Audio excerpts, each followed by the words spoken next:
Good morning, y'all. Let's get after it. Let's get after it. So I'm out here on the front porch. We got Leo back here through the window. We've got Luca right here, the guard dog. But how are y'all doing? So I want to talk a little bit about get after it. And get after it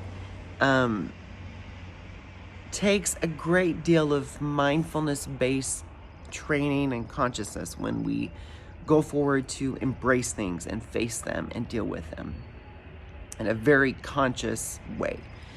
And last year I had to take a big pivot, huge pivot, foundation of my identity, foundation of my beliefs, foundation of my biological family, the separation from that, the foundation of my career just crumbled all at once.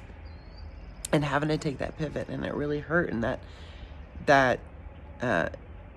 being able to pick yourself up and like, okay, I got to keep moving, kind of keep going forward.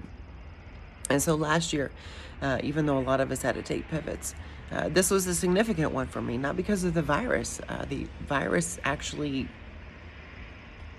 the pandemic, we'll say, being shut in, these things, was more of maybe a benefit for me because it allowed me to have time to focus on me and self-care.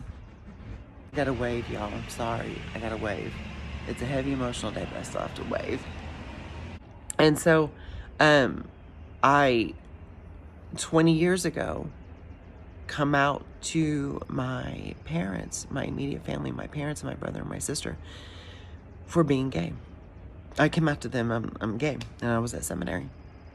And a lot of you know this story, but the biggest fear of identity, it wasn't about being gay. I felt very natural and comfortable with being gay.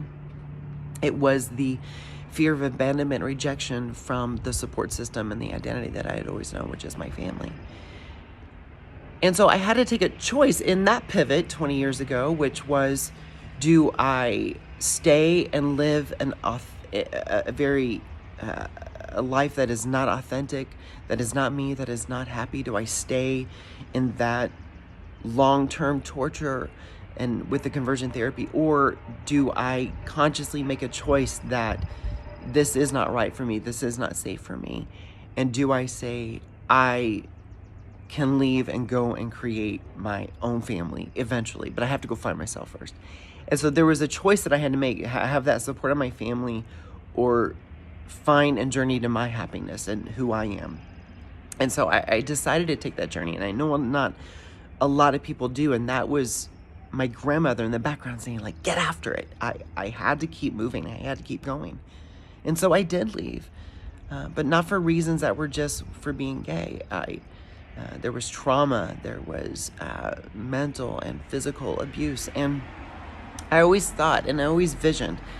And when I meditated, even back then, that was the biggest thing that I did, is I always would meditate. If I was going for a long distance run alone, I would always breathe and meditate. And people said, well, you're praying. I was like, I go somewhere else. I go deeper into knowing, into wanting to know these things and break down why I'm feeling this way. And so I would always meditate. And so this last weekend,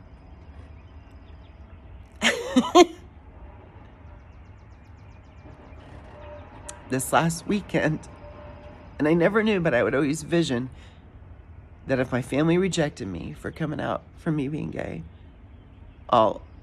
some members will come back around eventually, and I will have my own family. And I envisioned that 20 years ago. And I'm not hurt. I'm grateful.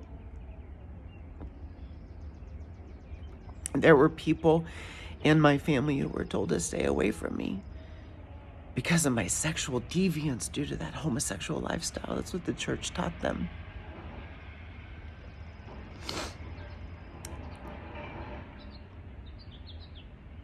This last weekend, I got to see my niece and members of my family, and I realized something this last year.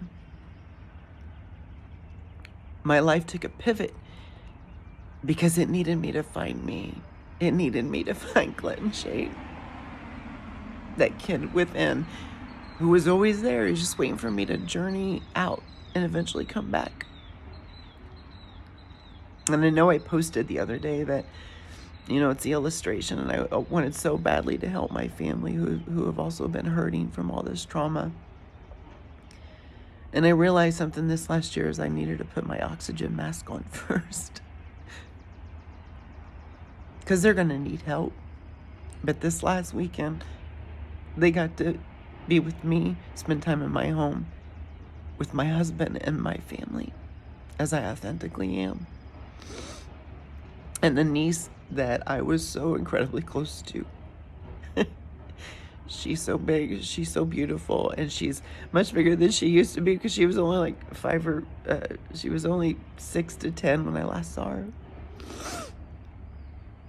But it was a good weekend, and so I wanted to get after it by giving gratitude to the universe and everything I went through. And Sage, my cousin Michaela, she was like, sage your house, hold in all the goodness and the gratitude. And so I wanted this Get After It Wednesday to be about when it's time to give that gratitude back. And I'm thankful for this last year, and I'm thankful for after 20 years I've been able to connect with an identity that was taken from me so long ago. Love y'all. Get after it.